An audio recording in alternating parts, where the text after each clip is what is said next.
Good morning, everybody. Daniel Allison, the average dude, and Freddie sees something. Freddie sees something. What do you see? Ooh, occasionally we have audio issues here. Oh no, We had is a the little audio? crackle. We had a little crackle to start the show. Oh no. Okay, are we I better think now? this may be your computer where you cannot move, you cannot hold your coffee cup in the air, you can't make your hair bounce. Oh man, Fred, you know I like to bounce around a little bit, so that's going to be very difficult for the average dude to sit still. Do you So have extra bounce in your step because tomorrow's Thanksgiving? I do. It's the day before Thanksgiving. We're going to be talking about the turkey trot. That's going to be happening live tomorrow, 7:55. Come run with Fred and the dude downtown Spartanburg. What do you think of that, Fred? I think that Gary's here. Good morning. Russ is here. Good morning. Antarctic Mike first sip. Let's go. And Jacob, what's up? Jacob, great to see you, Jacob here this morning. Hey, we've got a great group of bus riders. Look at who just else popped in here. DJ is on the bus. Good morning, the Energy Bus crew. Pump day. Let's get it. You know, sometimes, occasionally, I feel very loud in here in the mornings. Well, you're So, but being super quiet right now. So, congratulations. You're not doing that today. okay. So, well, the reason that I'm talking lower is because of the microphone issue. It's oh, oh. Hey, you know what else is happening to me this morning, Fred? And I What? want to know if this has ever happened to you or not. Right here, boom. I probably. Yeah, I You know, I've got a coffee. even though I'm younger than you, there's probably some point where I've spilt coffee on my shirt. But here's the good news for you. Okay. It doesn't show up as bad on that yellow shirt as if it were a white shirt. Fred loves to call my shirts yellow. And you know what? Every time he says it, I tense up. My body tenses up. But you know what? After 340 something shows, Fred, my body is finally starting to just relax just a little bit. It's mindset, guys. It's mindset. My question is, if you get coffee on your shirt, I know you like to keep things clean, it's over. It's over. Fred doesn't play, man. You don't play. People make fun of me here because I try my best to stay clean. And it's very difficult with Doing my what you do. job and being around equipment. But man, I give it the A plus effort. Now tell us about the evolution of that. You came in from Ferguson Waterworks. You had not been in the earth moving business, and now you're selling equipment. Were you like that from the very beginning? Have you always not wanted to get your stuff dirty? Pretty much. And and now have you started calling it more like it is as you've gotten older in your career? Not that you're old, Fred. You're still a young man, but as you have progressed and matured in your skills, have you found that you have said, has it been easier to say, you know what, I'm not going to, I don't want to keep it dirty? Have you always been You like know what? I'm not so sure what you're asking me right now. that? You know what? I'm not either.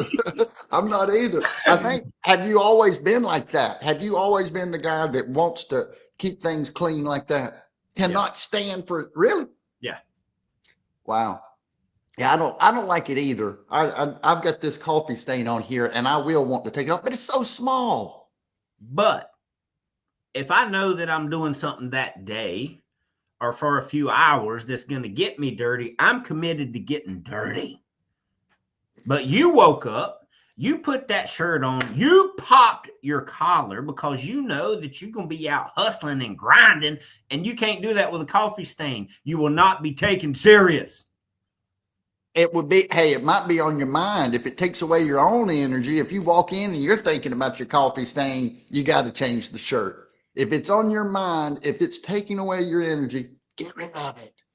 What else is on your mind this morning? Hey, how did this? Joe, What did Joe Joe say? carries 2 or 3 jackets with him at all times. This is what I've become. This is what I have found out about Joe. I love it. Coat, a rain jacket, a pullover. Yeah. Whatever happens, you got to be prepared. At all times. But now let's talk about that. I know you and I both. We've said it before. You carry. What are you laughing about? No. You know you can't. Mike, What does he say? he don't care if he looks like an unmade bed. Yeah, y'all are gonna have to have a discussion about that. Y'all are on the polar ends of the opposite. Yeah, but it fits his personality. Hey, I love what Jacob just said. What do you believe in this? New shirt, new opportunities. I love that, Jacob. It does feel like that. I will say washing the car, getting a haircut, putting on a fresh, a new shirt, a shirt that's freshly pressed, a white shirt. I had a friend of mine that told me one time, he said, man, if you can get up, shave, and put on a clean white shirt, things will be good. things will be good. Did you ask him, what do you do if you spill coffee on it? I didn't ask him that, but I think the whole key is to have that sucker not the kind of yellow shirts that I have on sometimes. You want the white shirt. You want that stark white. So what tomorrow's a holiday, right? Yeah. And people tend to get into this holiday mood. Right? Yes. You don't want to do anything. You may be eating a little more sugar than you should be. You got sweet potato goodie you're looking forward to tomorrow. How can you stay out of that mindset of, well, you know what? It's a holiday. I'm not going to do anything. I'm going to slow down. I deserve it. Well, I want to talk about visualization, because I think if we go into the day, in any time that we want to change our behavior, if we get in our little time machine and we travel to that day and we say, okay, if I treat the day like you just said, how am I going to feel the next day? How am I going to feel later in the day? And Freddie is looking for something, and we're going to see if he can find it. Can you find it? I was looking for my little time machine. Oh, okay. And so, hey, but you get in that little time machine here, right? It's between the ears. You get in that time machine and you travel into the future and you say, hey, if I do my life like this, if I eat these things, if I don't do this, if I do this, how am I going to feel?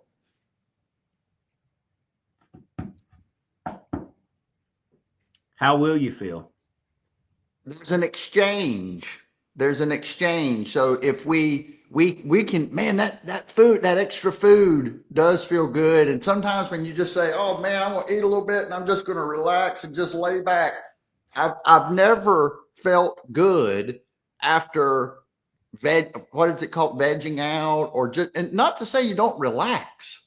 I mean, I can't wait to spend a little time with Nina and Papa and run around with those kids and maybe shoot a little basketball, watch a little football. But if we stay active, the day lands different. You talk about it.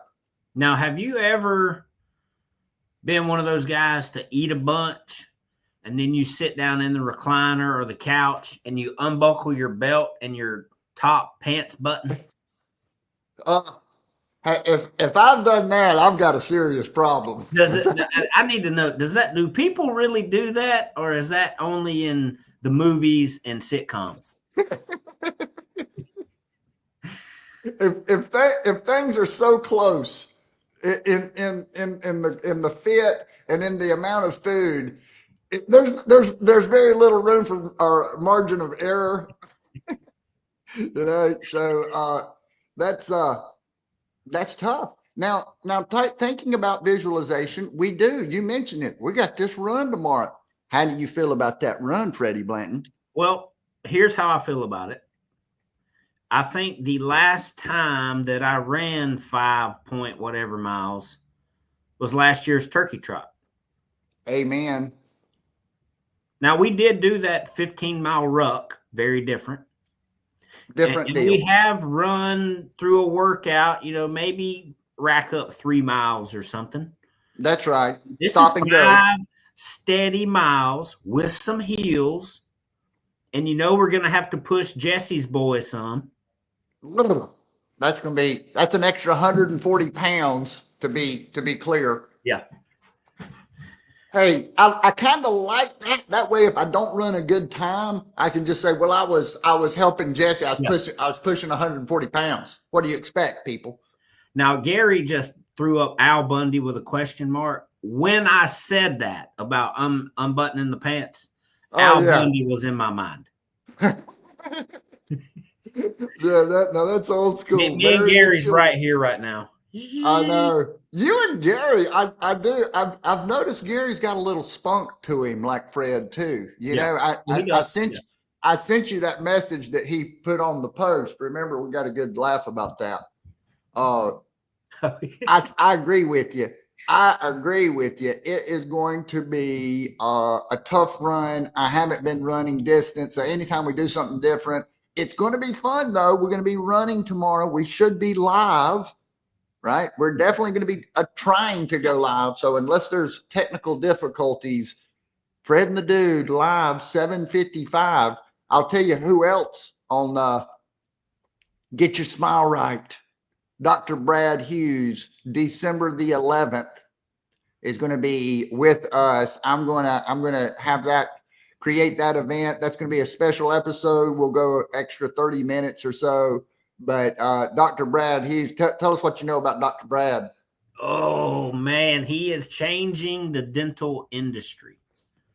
He really is. He is becoming a person of interest in that world, and it's not just due to fixing teeth. Let's just put it that way.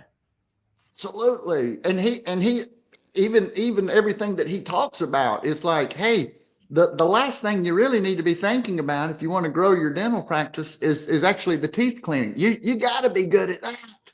Yeah. And so I love the fact that, he's going to be talking about winning. So one of the topics that he loves to talk about, it don't matter what you do, talk about a winning mindset. You've listened to a lot of motivational folks, read a lot of books, but played in a lot of games. What is a winning mindset, Freddie Blanton? Well, just for those thinking, hey, what will a dentist have to do with us? He has winning energy, and he is a winner, and there'll be a lot of crossover from the business that you'll want to listen to. But winning mindset is right. Sometimes it's culture. Sometimes you have to be the one at your office that drags people up, that changes the culture. Positive attitude. We can do it attitude. You just heard me before we got on here, I had a service department reach out to me, and they were expressing, hey, we may not be able to do this. We may not be able to fix this.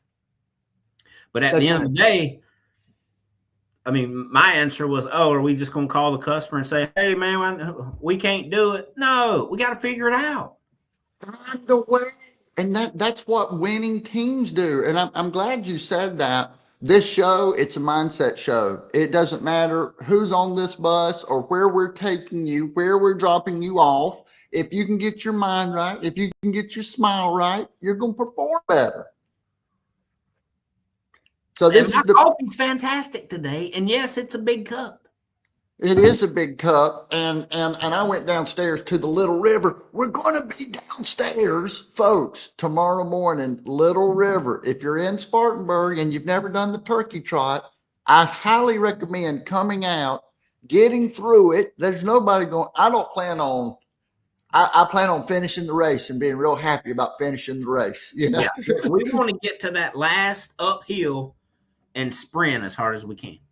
I do want to do that. I did tell a friend of mine, if I can get to that last hill, have one final kick, because there's something about finishing the race, pace it to where you can run hard, finish strong. And that's exactly what we're going to do today. Fred, final thought on this pump day. We talked about it. Let's have a winning mindset the rest of the week and push hard through the holidays. Business is there for the taking.